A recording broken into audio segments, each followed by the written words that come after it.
my art journaling Bible, I created some pages on the Song of Solomon.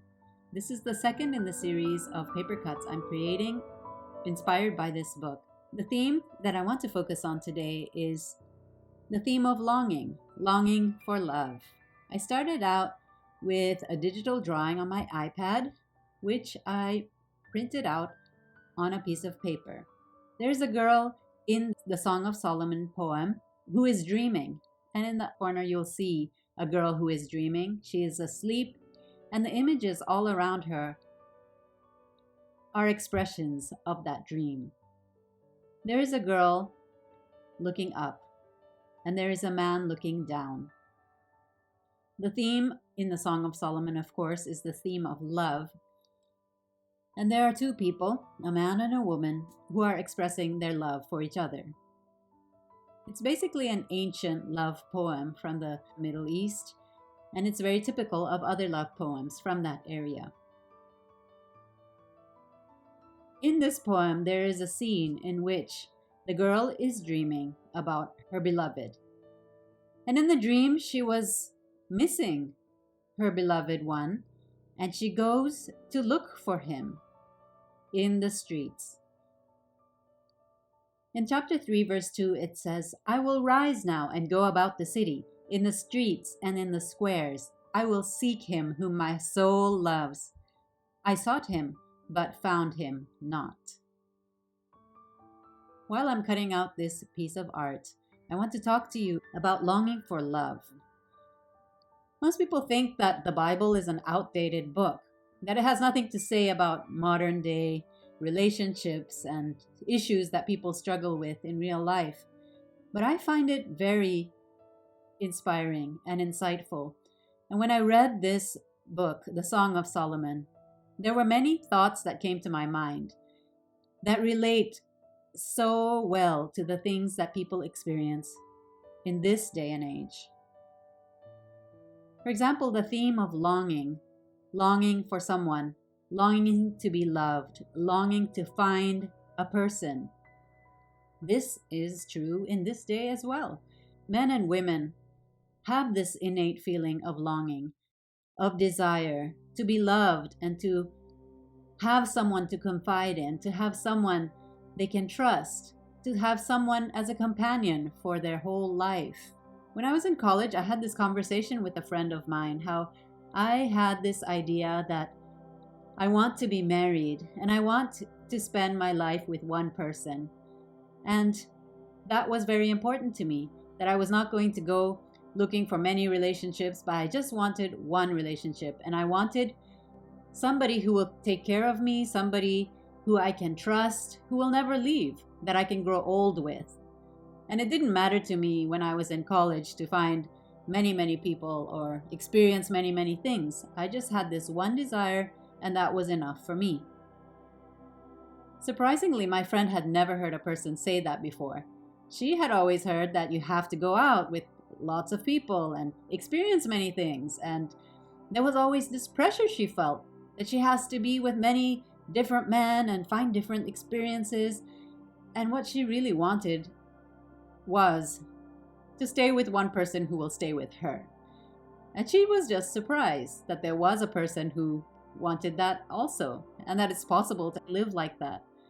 And she told me she wished she had heard me saying that long before, because she had gotten into many relationships and she didn't like it. She felt pressure and she hated living that way. She actually envied me for not feeling that pressure. But that, of course, my feelings and convictions came from my Christian faith, and she had just not heard these things before. You will notice in this piece, as I'm creating here a stencil to create the shadow effect of the people, of the figures, and these are figures of couples in flying motion. There's one shadow of a deer, and then there are 3 outlines of couples. And I deliberately created this gap between the man and woman. And this is inspired by an idea that I read about in a book called A Return to Modesty by Wendy Shallett. And she wrote about seeing a couple before they were married and how happy and innocent they looked. And she said they stood there with the sky between them. These two, the man and the woman, were not even touching each other, but they were so happy because they were going to be married. And she knew from her experience that after marriage, their happiness and their joy and their delight in one another just continued, and they were radiant together. And she was noting how different it is that so many people after marriage are bored with their partners, and they fight, and they don't value their marriage, and they want to be out of their marriage very soon. And so this writer was expressing this longing for true intimacy and how beautiful it is when two people have convictions about purity and about the value they have for marriage, and how happy and what joy there is between such people. It's this purity that they believed in and that they valued, which enabled them to experience a deep, rich, joyful marriage relationship as a married couple. So I've created the shadows on this page, which is going to be the background of my paper cut. And I wanted to create shadows, and I wanted to create these flying figures because it creates a feeling of a dream in which things are not clear. There are shadowy outlines. I'm using the paper which I used for my paper cut to create more shadows using this stenciling technique. I'm just using black acrylic paint and a dabber, and this is how the shadows will look in the background and the paper cut laid over it.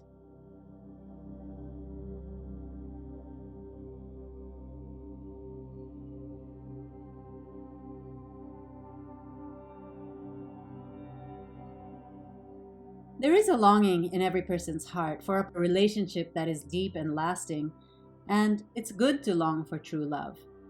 It's good to dream about the person you will marry and have feelings of the person you want. You might feel like your standards are too high, and people in the world sometimes speak mockingly of people who have ideals about looking for someone to marry and looking for the right person to marry and waiting for that person.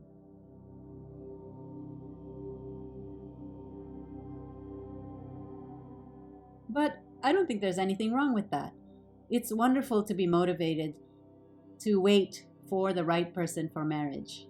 You become a better person because you cultivate your values and you stand on your convictions.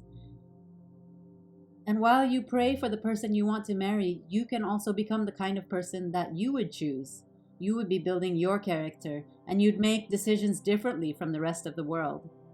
And the man who values that will find you, and you will find a relationship that is true and lasting and built on the right foundations for your life. Sometimes you may feel like you're seeking and you're not finding, like this woman in the Song of Solomon. She's dreaming that she can't find the person she loves. And she goes looking in the city, and she goes around trying to find this person. And she's actually abused by a watchman. This is something that happens today. People go looking for love in different places. They may be looking in the city, in the streets, in parties, in places where people don't know you, where people don't care. And trying to find a soulmate or trying to find love, you may be looking in the wrong places, and you reap the consequences for that. Sometimes looking for a soulmate leads to desperation and clouded judgments. Sometimes you experience regret and shame when it's too late, and you end up more lonely than you were before. It's another level of grief to have nothing after having lost a piece of yourself, after being used and abused and cast away and rejected. It's better to have the loneliness of never having had anyone. This is a common problem today, even as it was in the Bible times. The woman in the poem was feeling lonely, and she was looking for love. But she roams around the city at night, and she ends up unprotected. She's vulnerable. The very people who are supposed to maintain order in the city bring pain and harm her body. Is it an ancient story? Yes. But does anything like this happen today? It does. There are people even now who go in search of love in different places. Instead, they find they're afflicted. they might find themselves abused. They might experience shame and trauma when they should have been protected. It's a sad reality for human life, and it's there in the Bible as well. What happened thousands of years ago still happens today. Girls are lonely, women are lonely, men are lonely. They're looking for love, but sometimes they look in the wrong places and encounter pain. They are mistreated. There can be abuse. Of course, there is hope in spite of all that can go wrong. And I don't want you to think that longing for love is always dangerous or it's going to be fruitless. The woman in the poem does end up finding love, and there is a happy ending. And they do find intimacy and fulfillment with one another. In the Song of Solomon, when the woman dreamt about losing her lover, she acted irrationally and out of desperation. But that's what people do even today when they face loneliness, when they face loss or rejection of some kind. Deep in our hearts, we all long to be understood and fully accepted by someone on this earth. The dream of the woman in the Song of Solomon reminds us of this universal desire to find someone who loves us, who can cherish us, accept us, and completely validate our existence. And of course, ultimately, it is God who completely approves of you when you accept Jesus into your heart. Jesus is the one that gives us true fulfillment and joy. In our weakness, we might long for comfort in other people, but it is God who gives us complete acceptance, and the Holy Spirit is our comforter, our friend who will never leave us or reject us.